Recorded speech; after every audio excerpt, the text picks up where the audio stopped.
9 اور 10 ذی الحجہ کی ایک تسبیح آپ کو بتاتا ہوں، اسے لازمی پڑھ لیجئے گا اور یقین مانے آپ دیکھیے گا کہ کس طرح سے آپ کی تمام دعائیں، تمام حاجات، تمام خواہشات، تمام تمنا اللہ تبارک و تعالیٰ کی بارگاہ میں قبول و مقبول ہو جائیں گی۔ ہر سال یہ عمل، یہ وظیفہ بتایا جاتا ہے اور جتنے بھی لوگ، جتنے بھی انسان اس عمل کو، اس وظیفے کو اللہ تبارک و تعالیٰ پر یقین رکھ کر پڑھ لیتے ہیں تو ان لوگوں کی تمام دعائیں، تمام حاجات، تمام خواہشات اللہ تبارک و تعالیٰ کی بارگاہ میں قبول و مقبول ہو جاتی ہیں۔ ذی الحجہ کا پورا ہی مہینہ برکتوں سے بھرا ہوا ہے۔ اگر کوئی شخص اس کی برکتیں سمیٹ لے، اس کی برکتیں حاصل کر لے تو یقین جانے آپ کی زندگی بھی سنور جائے گی، آخرت بھی سنور جائے گی۔ اور ذی الحجہ کے مہینے میں لوگوں کے گناہوں کو معاف کیا جاتا ہے، لوگوں کی دعاؤں کو قبول و مقبول کیا جاتا ہے، لوگوں کی خواہشات کو قبول کیا جاتا ہے۔ اور یقین جانیں آپ کی کوئی ایسی خواہش، آپ کی کوئی ایسی تمنا ہو، جو دعا ہو، جو قبول نہ ہو پا رہی ہو، جس کے لیے آپ نے بہت محنت کی ہو،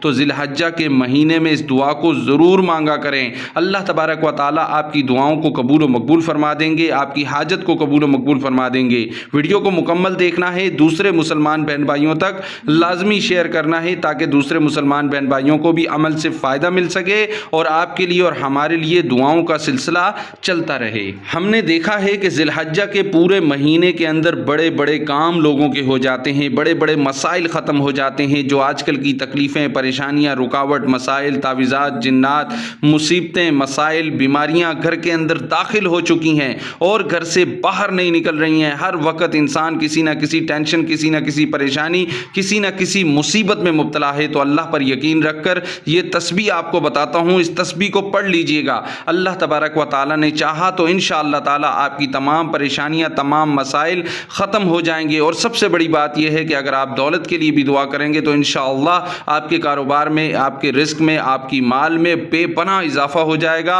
اور آپ کو پورا سال رزق کے حوالے سے تنگی نہیں رہے گی، کاروبار کے حوالے سے تنگی نہیں رہے گی، پریشانی نہیں ہوگی۔ اس مہنگائی کے حالات میں ہر شخص پریشان ہے، لیکن ہمیں صرف تکلیف یہ ہے کہ ہم محنت سے کوئی کام کرتے نہیں ہیں۔ مثال کے طور پہ کوئی عمل، کوئی وظیفہ اگر کسی کو بتایا جائے تو وہ دل لگا کر اسے پڑھتا نہیں ہے، یقین سے اسے پڑھتا نہیں ہے۔ اور جب کوئی انسان یقین سے کوئی عمل نہیں کرتا تو اسے اس عمل سے کوئی فائدہ بھی نہیں ملتا ہے۔ لیکن آج کی جو تسبیح ہے، اگر آپ نے یقین سے اللہ تبارک و تعالیٰ کی ذات پر رکھتے ہوئے پڑھ لی، انشاءاللہ تعالیٰ اللہ تبارک و تعالیٰ آپ کی دعاؤں کو، آپ کی حاجات کو، آپ کی تمناؤں کو، آپ کی خواہشات کو ضرور قبول و مقبول فرما دیں گے انشاءاللہ تعالیٰ۔ سیدھا ہی آپ کو عمل پر لے کر جاتا ہوں اور تسبیح بتاتا ہوں کہ کون سی تسبیح 9 اور 10 ذی الحجہ کو آپ نے لازمی پڑھنی ہے اور اللہ تبارک و تعالیٰ سے آپ نے لازمی دعا کرنی ہے تاکہ اللہ تبارک و تعالیٰ کی بارگاہ میں آپ کی دعائیں پہنچیں۔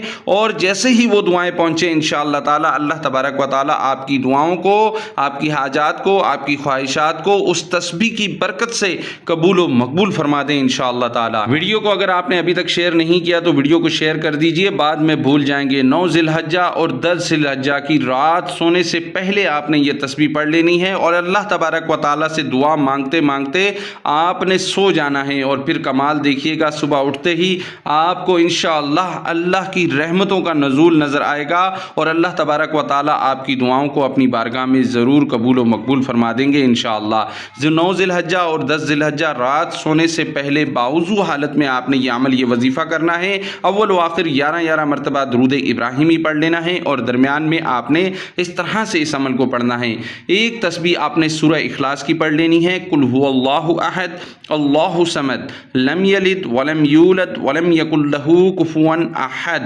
دوسری تسبیح آپ نے پڑھ لینی ہے سورہ فاتحہ کی، ایک تسبیح آپ نے سورہ فاتحہ کی پڑھنی ہے، الحمدللہ رب العالمین الرحمن الرحیم مالک یوم الدین ایاک نعبد و ایاک نستعین اہدنا الصراط المستقیم صراط الذین انعمت علیہم غیر المغضوب علیہم ولا